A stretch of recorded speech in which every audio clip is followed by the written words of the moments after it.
After hanging up on my fiancé, Harvey Linton, I noticed that my friends who were present were looking at me with sympathy. My best friend Madeline Gardner complained, "Is Harvey still not here? Can we go ahead and cut the cake first?"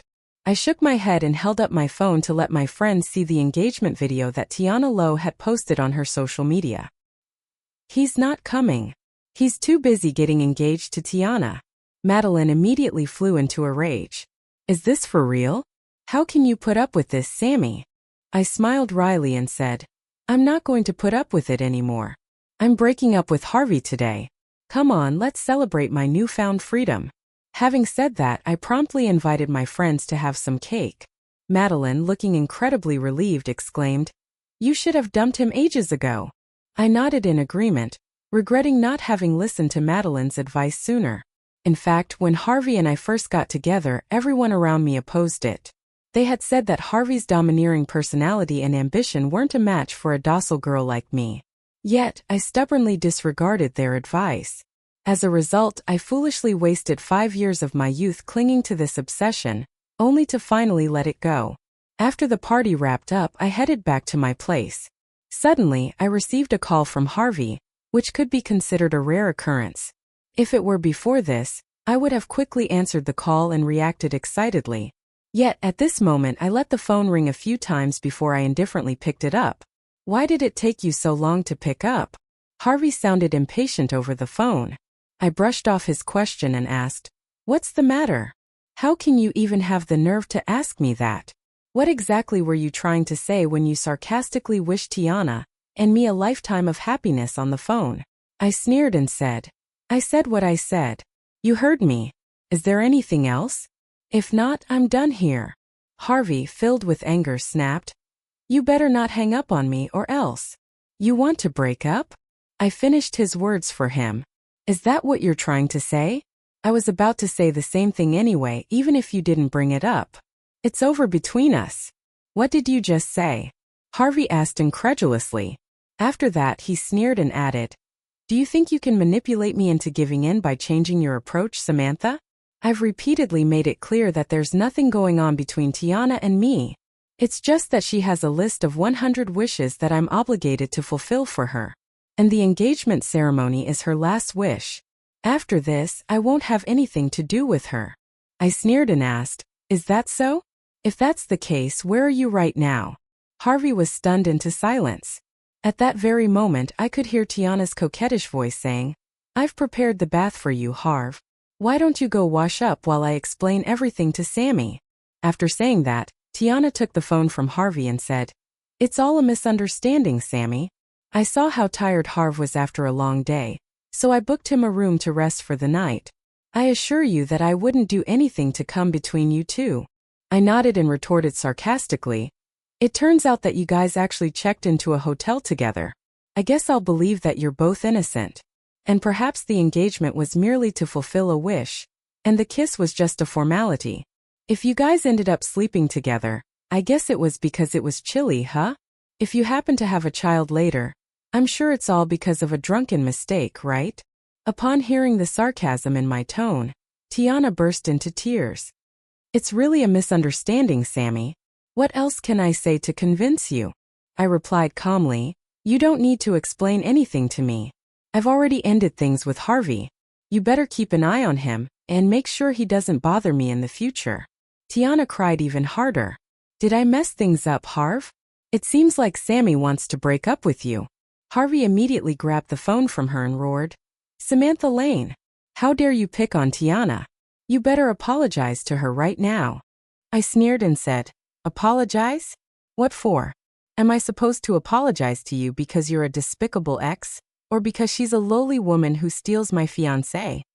Tiana cried hysterically, her voice filled with anguish as she shouted, "I'm not a mistress. You're being so mean, Sammy." Upon hearing that, Harvey was infuriated. "You've gone too far this time, Samantha," he roared. "How dare you insult both me and Tiana? It's officially over between us. You better not show up crying and begging for me to take you back." With that, he abruptly ended the call that I couldn't help but breathe a sigh of relief. Harvey had always been very prideful. Given that he was the one who initiated the breakup, He would never take the initiative to reconcile with me. It would also save me the trouble of getting caught up with him. If we were going to end things, we should have a clean break. That I spent the night packing my things, getting ready to leave the place we had once called home. It wasn't until I started packing that I realized how many traces Tiana had left on every part of the house, that I got engaged to Harvey a year ago. He then bought this place and asked me to move in with him, which I happily did. In the beginning, our days together were filled with joy. It was then that we started making plans for the wedding. It wasn't until 6 months ago, when Tiana returned from abroad, that everything changed. At that moment, she played on Harvey's guilt, presenting him with a list of 100 wishes for him to fulfill. And with each wish fulfilled, they became even closer. It started with having meals, watching movies, and traveling together. Then, it progressed to holding hands, kissing, having a pre-wedding photo shoot, getting engaged, and spending the night in the hotel together. It was obvious that Tiana had a long-term goal in mind with such a meticulously thought-out plan. Meanwhile, on the bedside table in the master bedroom, there were no longer any pictures of us as a couple. It was now replaced with Harvey and Tiana's pre-wedding photo. It had also been ages since I shared any physical intimacy with Harvey. After all, every time I looked up, I caught sight of Tiana's face and her scrutinizing gaze. That immediately made me lose my desire to get intimate with him. I had thrown away her photos numerous times, which would often lead to heated arguments with Harvey.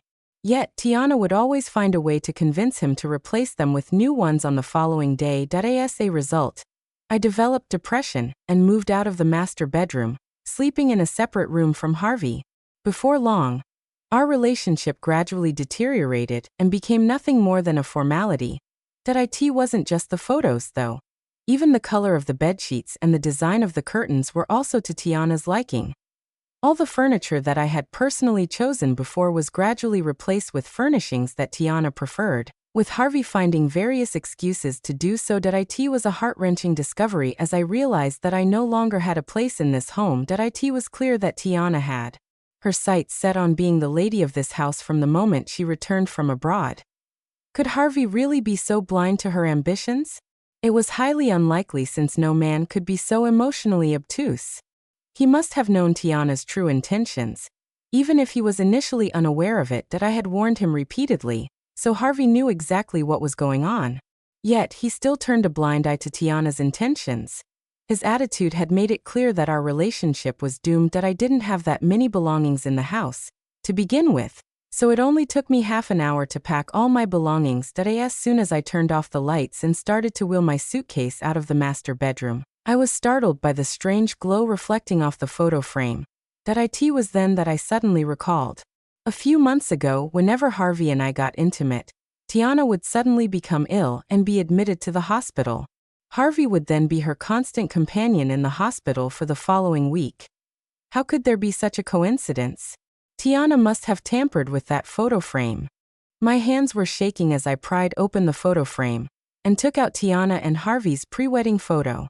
As I did, a spy camera slipped out and fell onto the floor. I picked it up, removed the memory card, and inserted it into the computer. A video immediately started playing, showing scenes of Harvey and I getting intimate. Our conversations were also recorded, down to the last word. I was trembling as I watched the video, overwhelmed with fear and fury. Tiana was completely out of her mind. How could she actually commit such a crime just to be with Harvey? In any case, with this evidence, I could report Tiana to the police. Yet, as I was about to turn off the computer and pull out the memory card, the bedroom door suddenly swung open.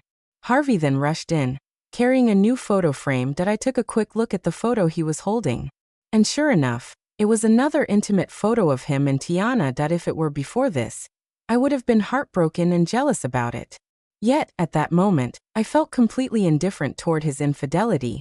It was then that I realized that Tiana had probably noticed that the spy camera had been damaged, so she wasted no time in putting up a new one. However, I had already made up my mind to leave this place. It meant that she could no longer keep tabs on me, and could only watch Harvey now. I felt no obligation to warn him about being monitored, though. Thus, I closed the video on the computer, or so I thought.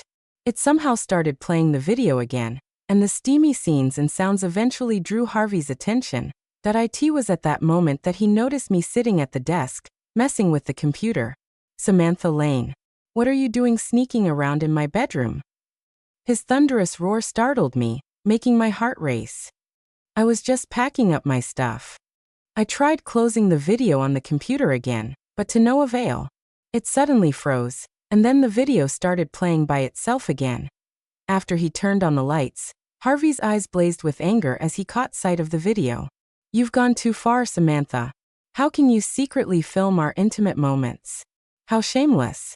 Do you really think you can blackmail me with this and make me stay in this relationship? Don't you even think about it. Do you really believe I'd let you hold that over me? If you're willing to sacrifice your dignity, feel free to share those videos. I might be criticized for being promiscuous, but you'll be the one with the ruined reputation. I glared at him coldly and then pointed at my suitcase, saying, You don't have to be so full of yourself, Harvey. I've already ended things with you, so there's no need for me to use this video to threaten you. And you're right, this kind of video won't help me at all. I'm not that foolish to believe otherwise. Besides, this video was captured by your darling Tiana. I bet you didn't see that coming. Harvey looked at me incredulously, and then glanced at my suitcase. How could Tiana have filmed something like that? It was just the two of us being intimate in that video, so there's no way she could have done that. You're just trying to pin this on her out of spite. I knew he wouldn't believe me, so I took advantage of his distraction, grabbed the new photo frame from the bedside table, and smashed it on the floor. Harvey immediately roared, Enough is enough, Samantha. Who do you think you are, breaking? Yet before he could even finish his sentence, a spy camera tumbled out of the broken photo frame. Harvey was stunned into silence. Do you see it now, Harvey? Your darling Tiana has resorted to all kinds of unsavory actions just to keep you by her side. And I'm sure there's more where this came from. Although I've already ended things with you, I advise you to think carefully about being with Tiana. Do you really want to be with someone who would do something like this? After saying that, I removed the memory card from the computer and dragged my suitcase out the door. At that moment, Harvey suddenly grabbed my hand and said frantically, Wait, Sammy. You can't leave yet.